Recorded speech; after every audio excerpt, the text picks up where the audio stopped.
Welcome to the SMART Recovery Podcast, where we offer thoughtful conversation about a variety of recovery topics. You'll hear self-empowering and science-based approaches to making changes toward a healthier and more satisfying lifestyle and building a life beyond addiction. Our mission is for every podcast to provide you with the information and resources you need to guide your own successful recovery journey. If you or someone you know needs addiction-related help, we encourage you to visit smartrecovery.org, where you will find practical tools, connections to support group meetings, and links for additional resources. Remember that the purpose of this podcast is to educate and inform. It is not a substitute for medical care from a doctor or other qualified addiction professionals. Before making any changes in your treatment plan, please discuss your thoughts with your medical provider. Now sit back and enjoy today's Smart Recovery Podcast. Welcome to the Smart Recovery Podcast. I'm your host, Luke Frazier. Today on the podcast, we have two guests, a new thing for us, and we'll be talking about First Amendment court decisions as they relate to SMART, as well as legislative issues and secular recovery itself. Now, on to our conversation. Today, I'm joined by Sarah Levin. She's a lobbyist, coalition builder, and message specialist for secular strategies. Welcome, Sarah. Thanks for having me. I also see on your little bit of a bio on your website, it says you are a rallier as needed. Yes. I like that. Someone to shout at a protest and move people from one place to another with some sense of confidence. I got you. I like that. Rallier. And then you add as needed. I love that. As needed. We're also joined by Gerardo Matamoros, or G, who is a Smart Recovery Regional Coordinator and activist in the New York City area. Welcome, G. Good afternoon. Thank you very much. All right. So here we go, Sarah. Let's start with you. Tell me a little bit about your personal and professional background. Sure. So the way I came to SMART was through the world of secularism. So I'm a very passionate advocate for separation of church and state and science and evidence-based policy, which, from a personal perspective, I was raised by Jewish refugees from the former Soviet Union. And so there was a lot of, I guess it's kind of uncommon, but at my kitchen table, we talked about religion and politics and all the things you're not supposed to talk about at the kitchen table.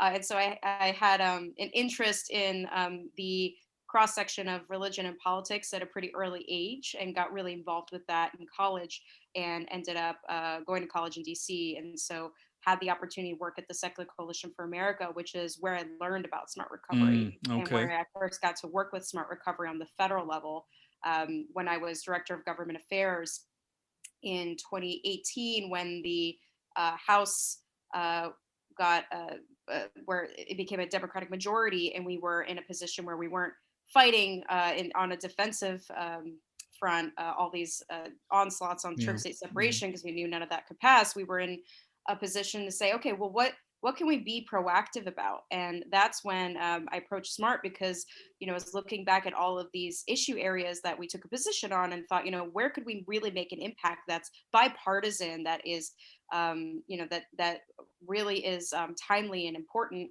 And I noticed that there was this interesting problem where there was just this huge amount of case law on a First Amendment right to a secular option. Hey, before we get deep into that, because that's a whole big tangent alert. Tangent alert, or just take a breath alert.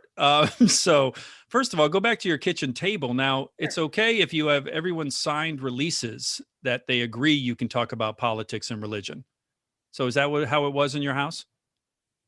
It was just open season. Yeah, kind of anything goes. I understand. Yeah, I would just, because the normal thing, you're right. The normal thing I hear is keep those out of the conversations, and especially if passions can get heated. But okay, so let me just reiterate something about, did you start a firm called Secular Strategies after you were, involved with politics?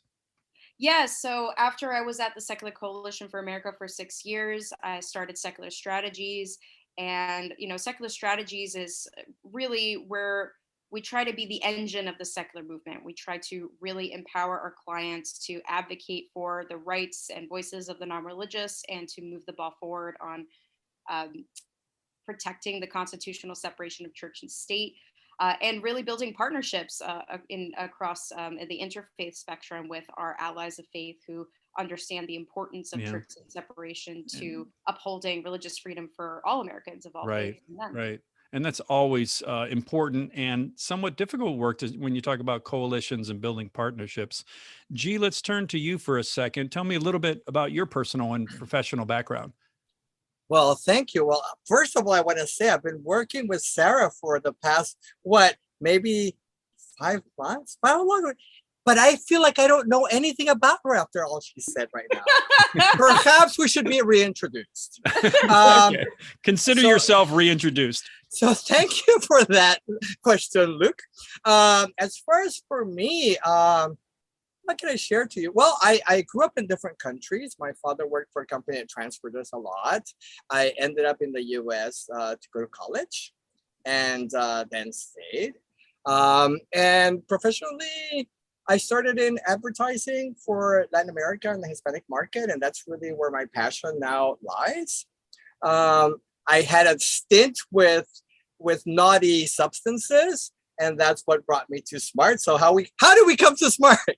Well, I had a naughty relationship, Luke. But I love the approach here. I wasn't very religious to begin with. Although I did do my first communion. I don't know how that works out. Okay. Maybe that was the point that I shifted from it. Well, that sounds like it was Catholic then, if you're talking about first communion. Oh God, yes. Okay. Not just yes. Oh God, yes. Okay. Very good. Right, so this really appealed to me. As you can see on my background, I have the LGBT logo that was created here for NYC. I like the fact that it was a separation, that I was able to look at myself in a different way and analyze and just be a little bit more introspective in that regard, and that really helped me a lot. Yeah. So just a little bit about in New York, I then moved forward and became part of a board that we have in New York. We're a separate 501c3. And then, surprise, surprise, I'm an immigrant and I became the president of the board. This country's amazing. Like you can really go far here. So okay, Horatio. Okay, Horatio Alger. Are you some kind of Horatio activity now? I'm living the dream. That's all I can tell you. So anyhow, but I in that capacity, I really created a really nice supportive network in the community. We are a community organization, and in reaching out, that's what brought Sarah and I together, really. After I found out, after she contacted SMART, they contacted me, and we've been inseparable ever since. Although I don't know much about her. But. Well, now you know more about her now, and you both have fascinating backgrounds. I really enjoy when guests have, a real life that took some depth and some tangents, and tangents aren't always a bad thing. And then you end up, doing something that you both obviously feel a lot of passion for. Sarah, that passion already has come through with your talk of Secular Coalition of America. How does that translate into how you're involved with SMART? That's a great question. The thing I love about working on this issue with SMART is that it brings together two important elements of advocating for separation of church and state. One is keeping religion and government separate, of course, but it's also about promoting evidence-based policy. Because if you're saying policy shouldn't be based on one specific dogma, then what is it based on? Well, it should be based on objective facts and what works. And that's what's great about this issue, is that there's a First Amendment component that's very important, where we want to make sure that no one is ever coerced by the government to attend a faith-based program. And that's not just for non-religious people. There's plenty of people of faith that don't want that to be a component of their That's a great point. That's a great point, because it isn't just those who have an aversion and say, I don't want to have any kind of faith-based recovery program or material. It's also those who believe, even if they are faith-based, that it ought not to be forced on anyone else. Right, absolutely. And it's important to say, and we say this to lawmakers all the time, there's nothing necessarily wrong with 12 steps. In fact, a lot of it works for some people, just doesn't work for everybody. And it's my understanding a lot of people are who are enrolled in SMART Recovery are also attending 12-step meetings. It's just about having options and ensuring that that is not the only option that the government is mandating you to attend. But then there's the other side of this, which is the evidence-based angle, which is really important. And I know, you and G can speak to this much more eloquently than I can, but from a policy perspective, the really explaining to lawmakers that medication-assisted treatment and making sure that your recovery meetings are expressly supportive of medication-assisted treatment is huge. And there is a growing recognition among lawmakers and folks who work in the space that MAT is crucial. But it's not always on the radar how that impacts peer recovery meetings. And it's really compelling when we've had conversations with lawmakers who get the issue but never thought about it as it applies to the meeting. So we'll say, imagine you're going to your doctor by day, you're getting prescribed MAT, you're doing the right thing, and then at night you go to a meeting where you're stigmatized for it and you're told you're not doing the right thing, that you're not clean. Imagine that how negatively that can impact your recovery. And that's obviously not an evidence-based approach. And so we can talk about this issue both in terms of protecting First Amendment rights, but also making sure that broad addiction policy is looking at all the elements that make for successful policy that is evidence-based. That's another great point. If you're vulnerable, if you're in recovery, let's say you're fairly new in recovery, or you've been in recovery, then you come back, whatever case may be, if someone automatically puts you in a category, puts you in a box, stigmatizes you, and SMART itself is non-stigmatizing, of course, one of the great differentiators with SMART. But G, does that resonate with you, that when you came in, was there stigma that you had found elsewhere and then came to SMART, or you just noted that SMART wasn't stigmatizing? Actually, I wanted to speak of something else as Sarah was talking about that really has been, that comes up often enough in meetings that I facilitated.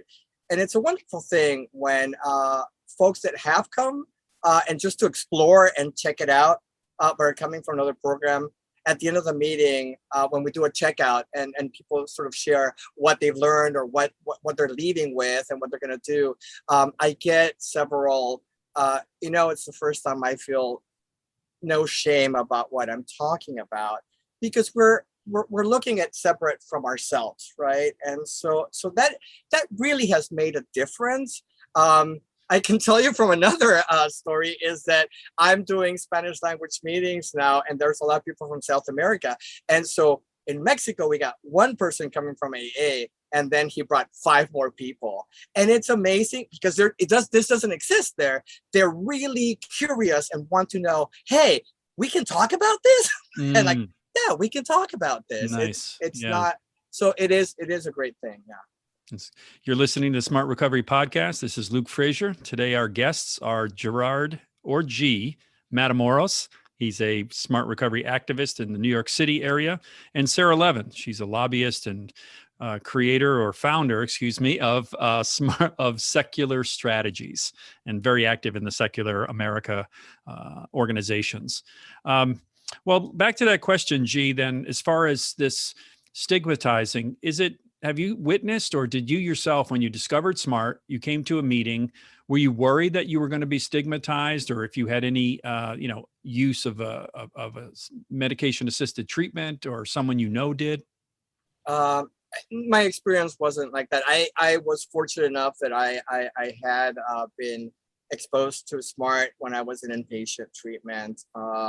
So I had an idea, and I also went to therapy at the Albert Ellis Institute for REBT therapy, and that's when I really got connected with SMART again. So I was very comfortable coming in, and it was really my experience in another program that told me to go find something else, if you will. So yeah, like Sarah said, one size doesn't fit all. I found my niche, and I'm very comfortable and happy. That's great. Being where I am. That's fantastic. Now, Sarah, you started talking about, the legislative, some of the ways when you talk to lawmakers.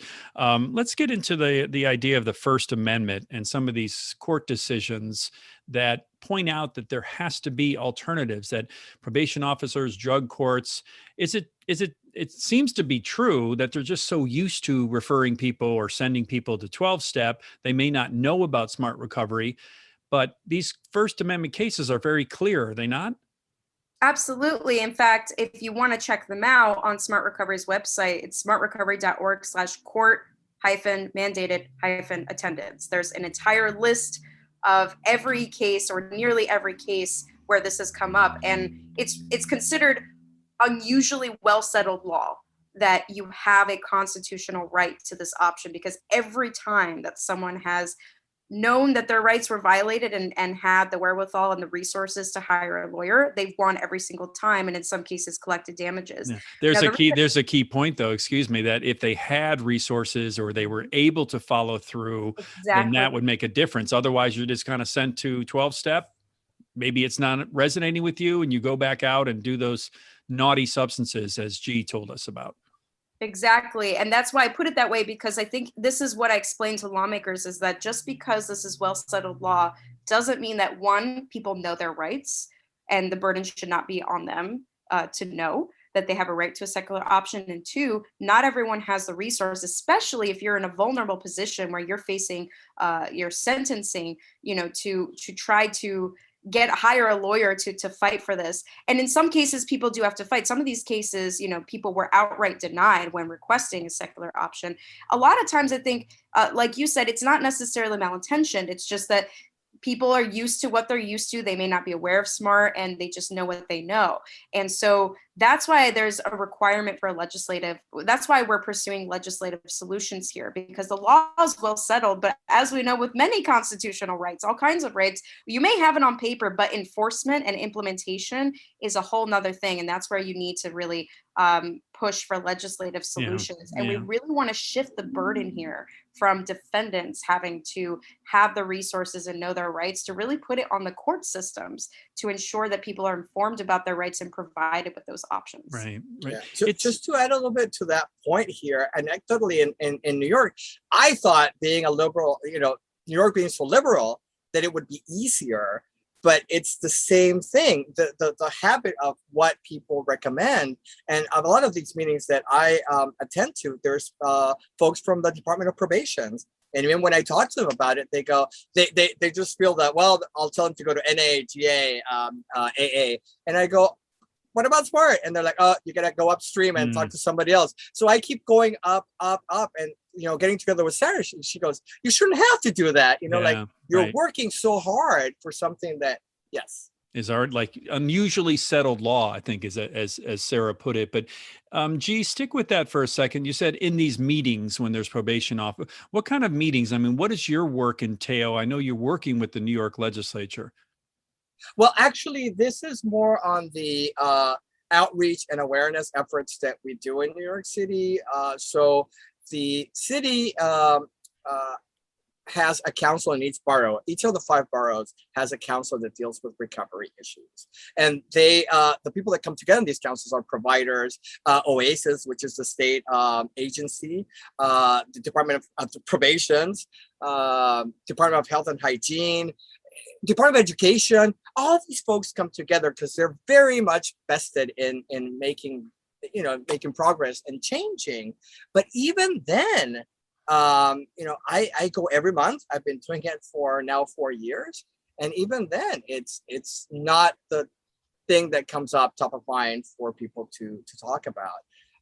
So I think that I really am very thankful and fortunate to have met Sarah and for what SMART is doing in this regard, getting Sarah, because now, you mentioned activist. I would have not labeled myself as an activist, except now that I've met Sarah and I think about these things, I'm just like a little bit energized by it. So I do talk about meetings, and I'm like, oh, Harvey Epstein, the guy we're talking to, he's in the East Village. And then I go, find out who your assembly member is, find out who your senator is, and go talk to them. And so we've started something locally that I had not thought about. I really was not an activist before today, or before I met Sarah. Okay. So now there's a renewed energy to really move in another direction. Well, G, do you want to be a rallier like Sarah when you grow up? Is that non-gender specific? So I'm not sure. I'm not sure that applies. Anyone can be a rallier as needed. As needed. Thank you. I want to make sure. I am. Apparently now I know that I do want to be one, and I'm going to get some other folks here to help me out. Well, you started talking about what you're telling people they can do, and Sarah brought that point up when we were speaking before the podcast.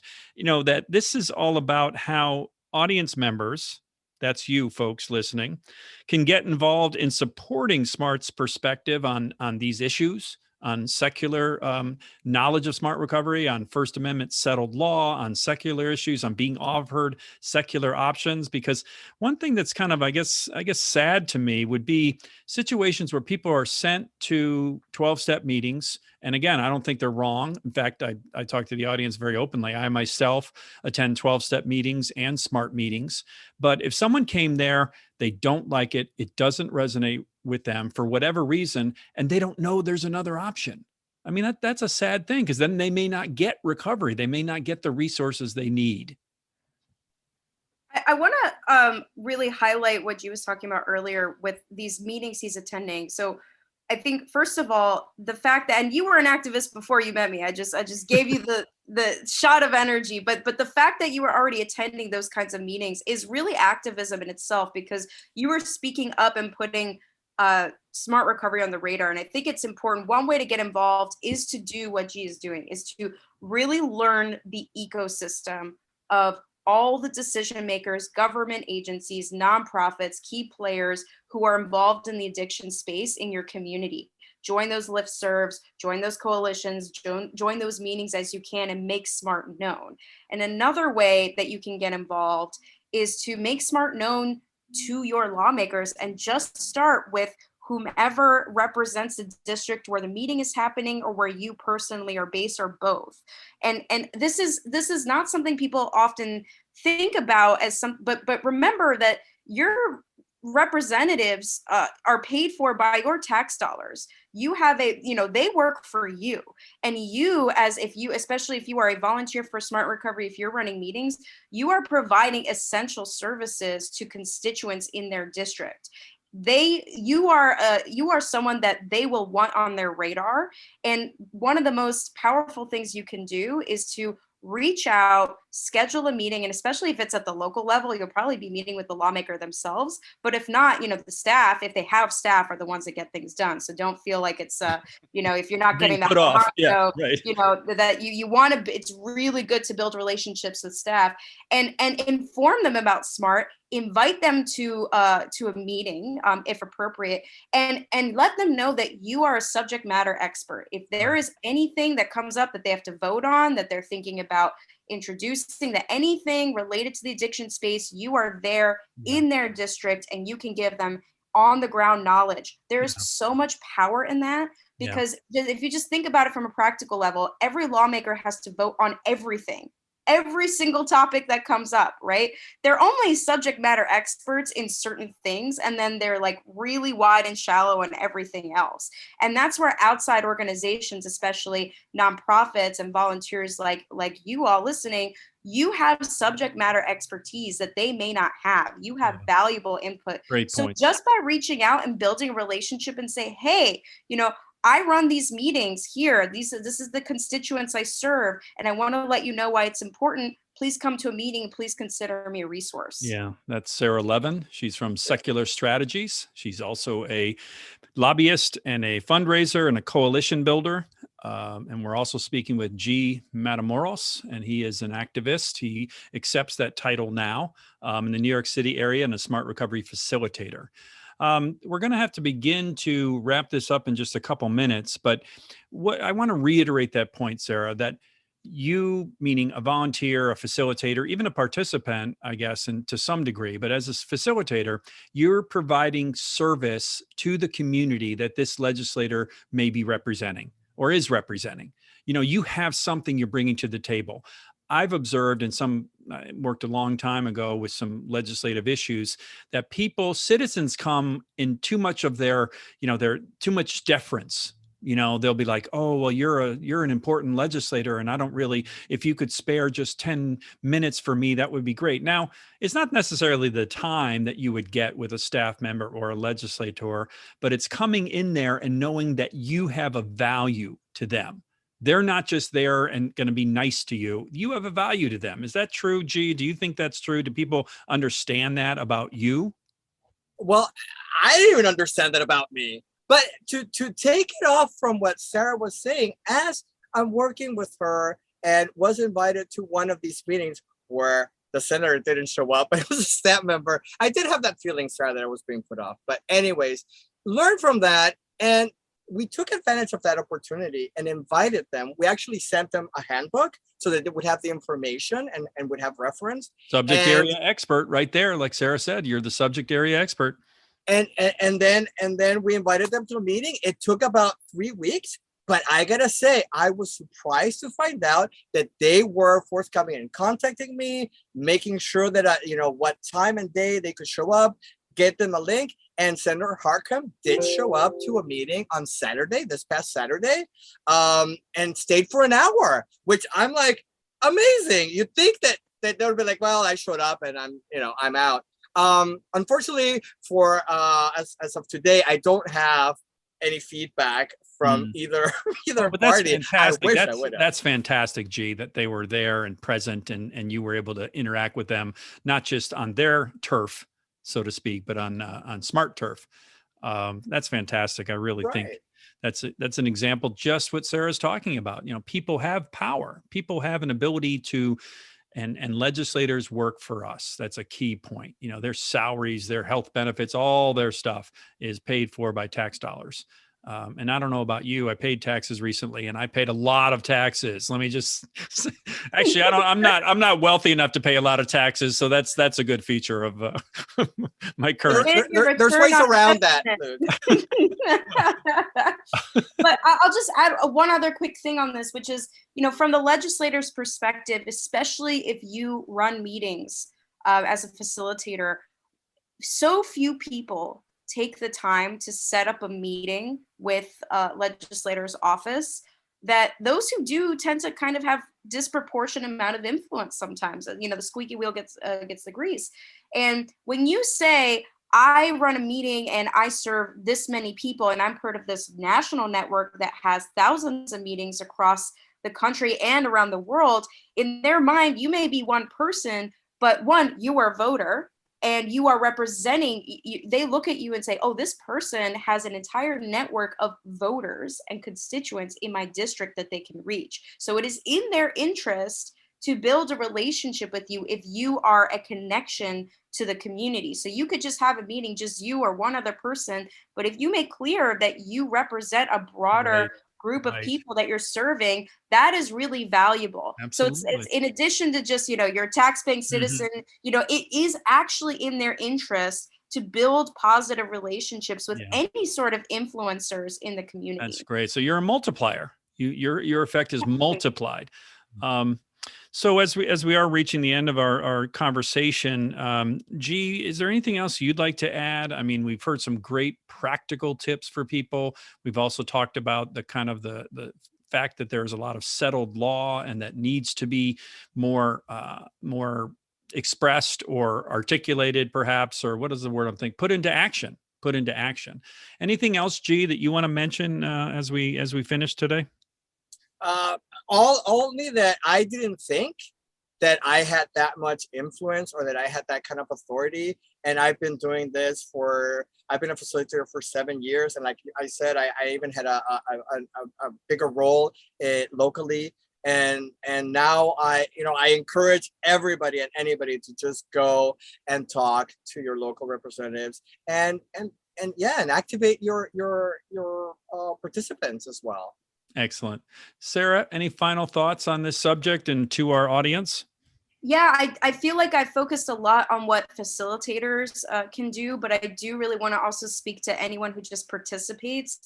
Tell your story to lawmakers. You don't have to run meetings to be really, really powerful. If SMART has made an impact on your life, there is nothing more compelling than telling your representatives, this has had a positive impact on my life, and I want more people in our district to have access to SMART Recovery. That is really powerful. Writing a letter, making a phone call, that can make all the difference. So don't feel that you have to be a facilitator or in a position of in the organization to have an impact. Those stories matter too.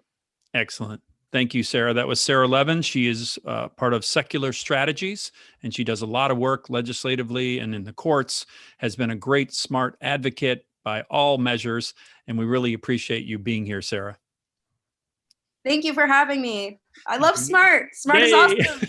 A smart heart. That's what our executive director, Mark Ruth, likes to call it. And G, you also are part of the SMART community, the SMART family. You're a facilitator. You're also making a lot of headway, meeting with organizations and people and making sure that they know about SMART, making sure that they understand SMART and how it fits into this broader world of recovery that may or may not be less known about. So thank you very much, G. Thank you very much. And I'm just waiting to start the next part of this conversation in the next half hour. Do we have more time? Is this it? Well, maybe. How much time do you have? Let's go 3 hours. Why not? Oh, my goodness. I can tell you so much. You've been listening to the Smart Recovery Podcast. This is your host, Luke Frazier. Great conversation. I appreciate you both. Until the next time on the Smart Recovery Podcast, stay healthy and stay connected. Thanks for listening to the Smart Recovery Podcast. Be sure to visit smartrecovery.org, where you can subscribe to our e-newsletter and check out additional podcasts, blogs, videos, and more. If you found today's podcast interesting and helpful, we encourage you to share it with others. You can also find information about SMART facilitator training and other ways to participate in our important work. To help us continue to provide recovery support to all the individuals who need us, please consider making a tax-deductible donation at smartrecovery.org/donation, or simply click the donate button on our homepage. Thanks again for listening, and we hope you'll join us for the next Smart Recovery Podcast. Until then, stay safe and stay healthy.